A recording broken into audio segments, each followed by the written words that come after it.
Growing weary of running from room to room, practicing one-tooth insurance-driven dentistry? Then stay tuned for the latest episode of the Lionhearted, where Dr. Stephen Rasner will hand you the blueprint for what many call the gold standard of general practice dentistry. Hi, it's Dr. Steve Rasner again. This is Lionhearted. This is episode number 10, I believe. You can reach me at drrasner@aol.com. Please do. Please ask me for any specifics regarding the episodes I deliver and information that I allude to that you can attain. And you can also look up my courses at rasnerinstitute.com.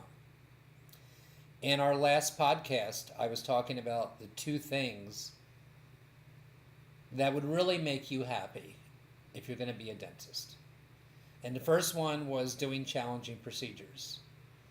And I went into all that at the last episode, so I'll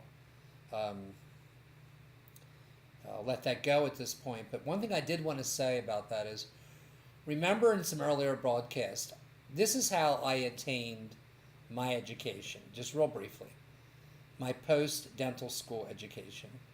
I would collect, I would never throw away anything. I would have 4 folders back then. And today I guess you can do all this with a computer. And they would be front desk education and hygiene education, dental assistant, doctor. And I would select my courses. And I would select them in September and in January, because that seems to be when the courses are marketed. And I would always take at least one course per quarter, which I'd recommend you do. And I would always be involved in some type of continuum that might go on for 6 months to 3 years. That's how long the continuums have been that I've taken.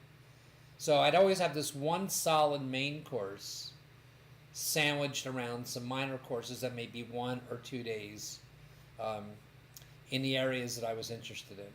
And while I were at it, I also absolutely sent my dental assistants and hygiene and the rest of my team to their own courses, because I considered that, and I think I was correct, as part of just expenses of having a successful dental practice, like the electric. Like, I didn't consider I was giving them a gift, or this was me being just the greatest boss. It was nice, I guess I did that stuff, but I did it because I thought in the long run it benefited the organization. And so for example, I hate to be nebulous. I remember sending my dental assistants more than once down to Bill Strupp in Clearwater, Florida, because one of his dental assistants teaches a hands-on course in making beautiful indirect provisional crowns. That's just one example of dental assistants. Or my hygiene team I don't think that's nuclear science, rocket science at this point. There's abundant courses for our hygiene team. And I don't know how you feel, doctor, but, there's just too much information for me to be the master of it all. So I send them on pharmaceutical courses, for God's sakes, or head and neck exams that are a little bit out of the realm of straight-on dentistry and those type of things. Because they come back and they give a small presentation on what they've mastered. And you have to do that, what I just said, or you'll waste your time and money. In fact, any course you ever take, you should preset. And by the way, I paid for those courses ahead of time, so I wouldn't nix them. I got one right now. We're in January of 2019.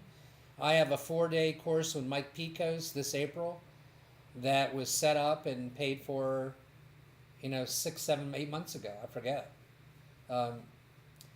So I wouldn't nix it, because I've done that too in my career. So that's how I looked at all of this as just part of business of being a dentist. And I am very, very convinced it's worth it. I don't care if you end up spending $5,000, $10,000 with a certain individual in your office and they leave at a certain point to pursue other things or get out of dentistry. It was still the right thing to do. You can't be a superstar with just you being a superstar. Yeah, it's a total office um, production. So back to the second concept of basics that will just make you happier. And one is not worrying about money, and that's where I left you off at the last broadcast. And I specifically was trying to increase, because that's where my revenues come from. I was specifically trying to increase your rate of success with case presentations. And as you recall in that broadcast, I talked about setting yourself up from the first phone call to be successful at that visit by letting the patient know over the phone. We actually do this thing called a mini dental history. So understand, it is never, hi, it's so-and-so. I've been wanting to come to your office for some time. I have an upper right tooth with a filling missing, and I like to have it filled. It's never, ever, and they just come in at that, we make an appointment. There's a whole protocol, there's a whole process that doesn't take very long that they go through. And they know when they hang up that they're coming to an office that's going to take a complete set of x-rays. Even if they have x-rays, I find it almost never means 98% of the time, to be an issue. And I have reasons for that, because when I've waited for the x-rays, either in the past when we didn't have digital, they were too dark for me to read them.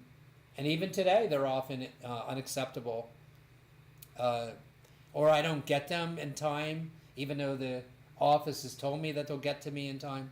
There are a couple exceptions where the patient will bring a CT scan disc with them or things like this. Yeah, but I'm telling you, it's very, very low percentage. The second part of what happens is we also try to get the significant other to come to this visit. And if they can't come to this visit, so let me give you real detail so you know this isn't imaginary thoughts by me. Real detail would be a case this week. So I had a woman. Now the woman was 39. I say, I'm not talking about, a 19-year-old girl. The woman was 39 years old. And she was coming in with, and she had a history with us. And her significant other in the money world was her mother, who could not be there. So it's not good enough for me to hear from my new patient coordinator that, okay, we'll just call her mother when she's here. I want them to be told, well, the mother knows she's coming in at 1 o'clock, so she'll be available by phone for, from 1 to 3 o'clock. So in that particular case, the patient's requirements were the extraction of 2 teeth and implants and crowns on 2 teeth. So, it was pretty substantial. It was over a $10,000 case. And I do what I often do, and that is that I called the mother. I've done this for 20 plus years. So it's very comfortable for me to get on the phone and say, listen, here's the situation with your daughter, Lauren.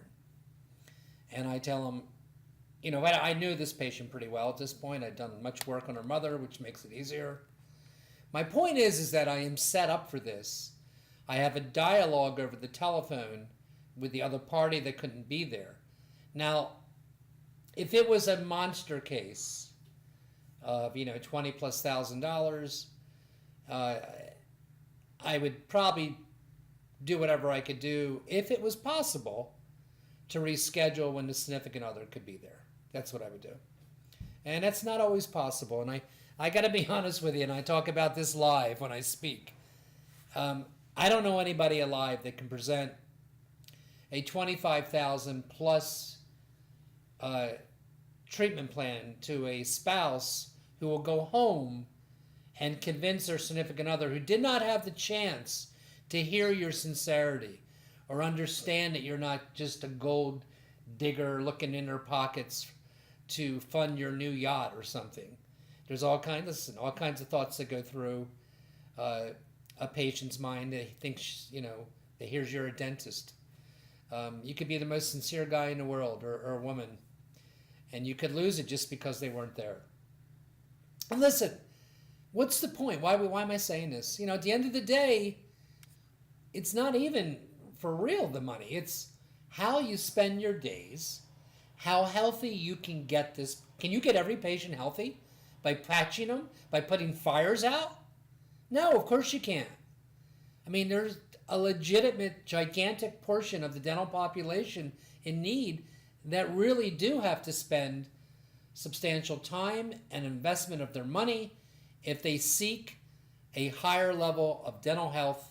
And then if you have those skills in this last podcast I've encouraged you to acquire, if you have those skills, then what do you have to be embarrassed about for charging for those skills?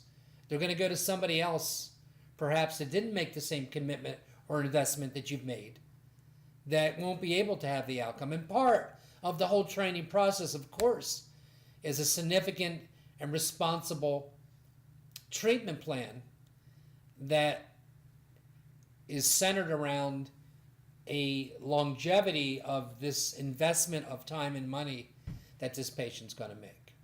So in this case, I keep alluding to, yes, the patient, as often is the case, had the financing arranged by my financial coordinator via the phone, through the phone. So, my point is that this stuff, these big numbers that I've alluded to over the years in my practice aren't an accident. They are the result of organized protocols that have worked for me. And I'm not doing a podcast today on all the times I get the answer no a lot, in spite of the best efforts, in spite of my most sincere, best presentation I ever gave, for a number of reasons. They can't fit it in their budget. That it just doesn't fit in their budget. And I'll tell a patient like that, unless they have, emergent needs, like they need to have a tooth removed. Of course, you can do that. I just try not to fall into the pattern, and I don't. And I don't want it to happen to you either, where your practice becomes, an emergency clinic where you put fires out all day. You can't have that. This is why we do comprehensive treatment planning. Okay, so continuing in the process of how this translates into revenues that allows money not to be the thing in your practice that you're worried about all the time. I mean, I really have to think, what could be the problem in your practice? And I would think the number one problem is a lack of significant case acceptance. So it's something you should work on. And again, Dr. Rasner at AOL.com, write to me, and I'll give you everything I have to try to help you in that regard. Beyond that is the concept I did in, I think it was episode number 8, where I talked about the concept of getting paid up front, which we do.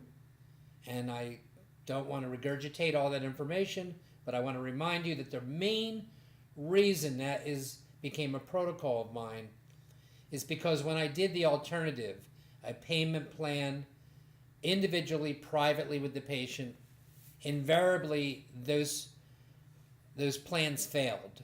The patient had other priorities besides my dental work that was ongoing, and I temporized them and got them out of an acute situation where they felt better about how they looked, or they were feeling better about the soreness or discomfort that they had, because maybe I completed 1 or 2 root canals or removed a couple teeth.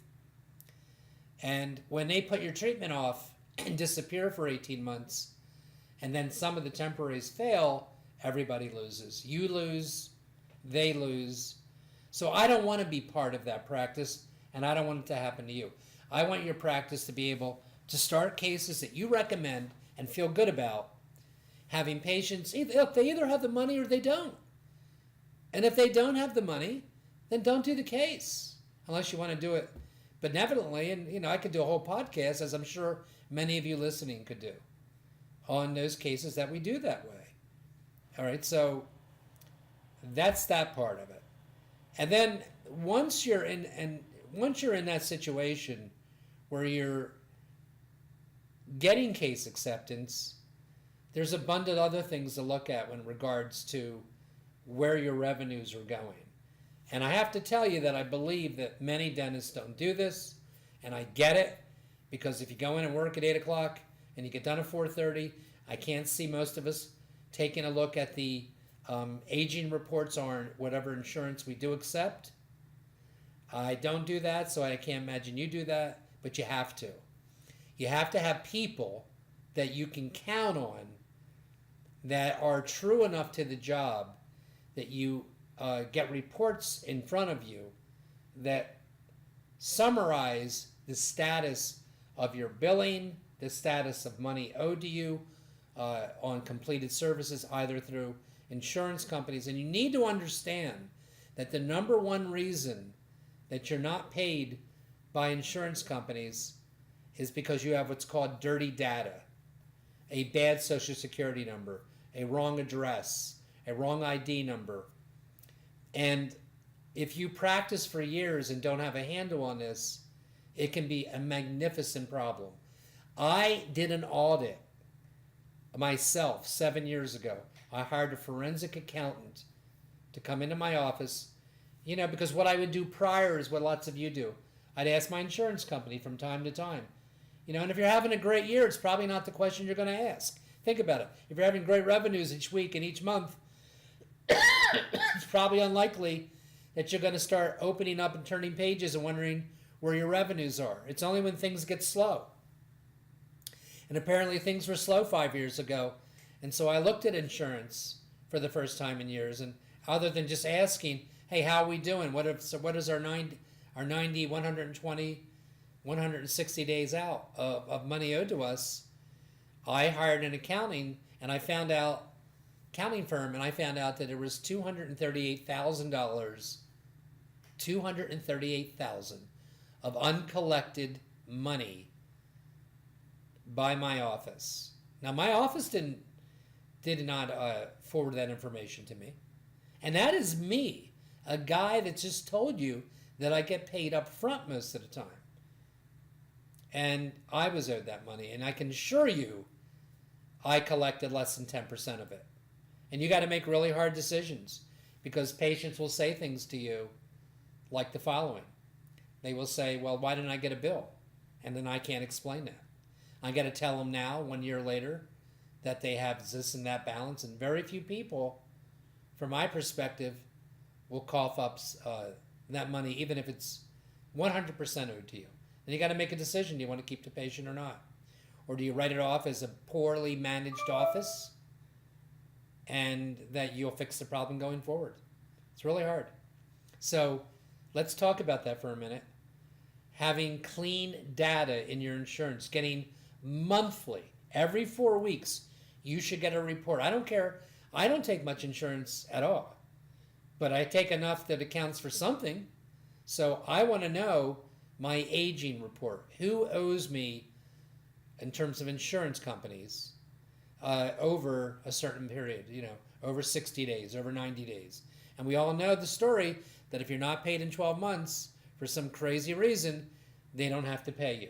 So you certainly need to always know and be on top of services rendered 11 months ago that you haven't collected on. I'd go back into my office on Monday if I was you, and that's the first question I would ask. I need a report within 2 days on my desk that gives me the status. And if you don't have a good person in this department, you need to change them. I mean, this is not a laid back area of your office, although in many offices, it's that kind of a job. They're usually in a corner, pardon me, literally in a corner where they can avoid patient contact. Sometimes they're in another room altogether. And, this is not a small part of being successful. Along the same lines, you need to do an audit every 2 to 3 years by somebody invested in your practice, meaning hopefully a family member, your wife, your husband, your cousin, somebody that's working for you, that's blood, that will look at every vendor that you do business with, every single one. And I mean the electric, the phone, all the insurances, all the labs, all the supplies. And their job over the next 6 months is to cut you a better deal. When was the last time you did that?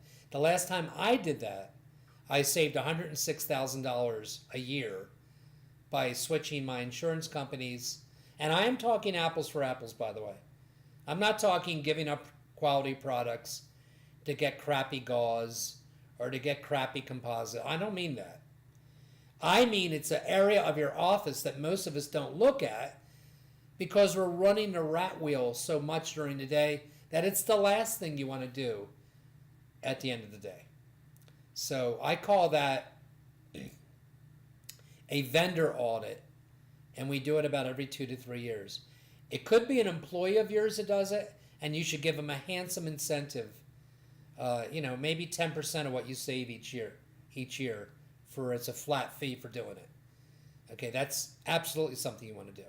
So far to summarize, I talked about looking at your insurance, making sure that you have clean data. And if you don't, you can write to me and I can tell you how to fix the dirty data, how to get it clean. You're going to have to hire somebody temporarily or take somebody in your organization and have them do it because it takes about 6 months. Because you have to look at every single patient that comes in for recall over the next 6 months. So these are ideas to, besides bringing in lots of revenue, to control the cost of your office. And, just to give you one example, I had one dental lab. Maybe it's the one out of the 1,000 in the country. I don't know. They gave me 10% off by agreeing to pay them by the 14th of the month every month instead of the end of the month. And it's there like clockwork for me because it can be if you run your office correctly. You get case acceptance. You get paid up front. The revenue stream helps tremendously.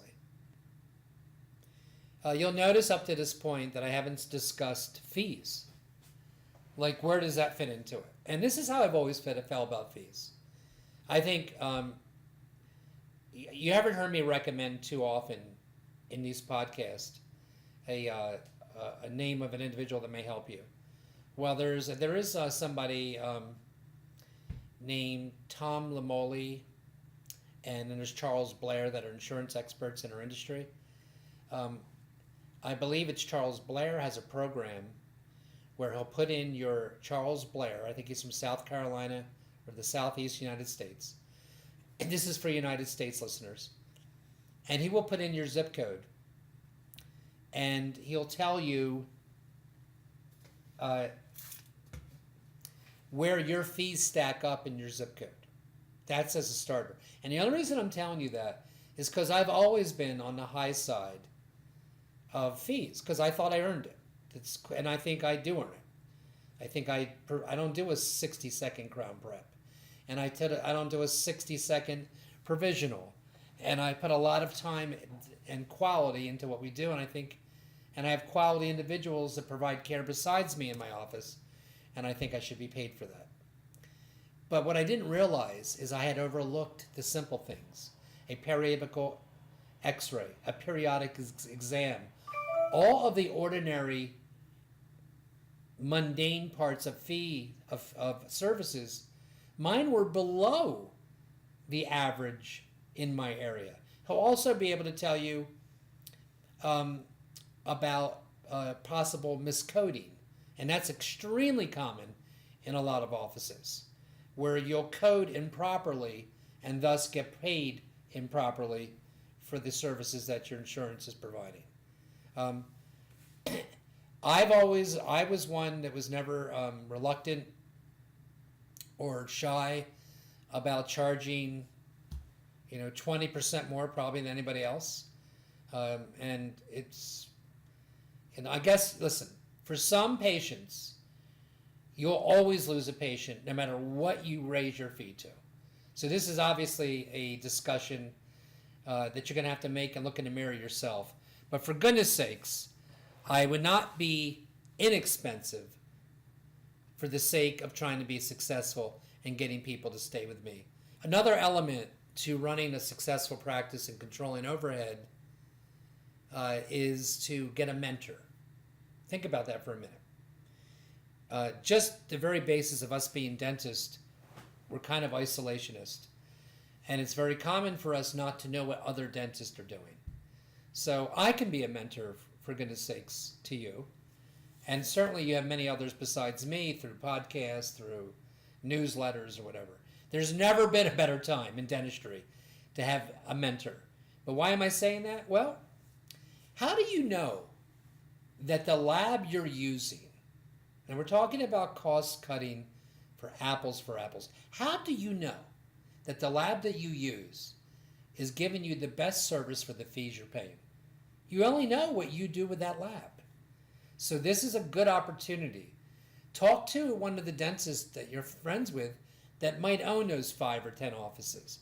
Now, I've done that a host of times, and I will tell you that the recommendations I've gotten often from one of these connections for me is not a good recommendation, because my standards were higher than his standards.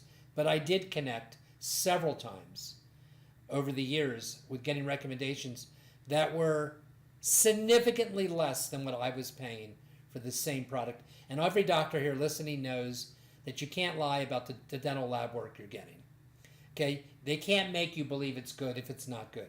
I'm just telling you, one of your goals of 2019, so as we get close to the end of this podcast, one, I'm backing up a little bit.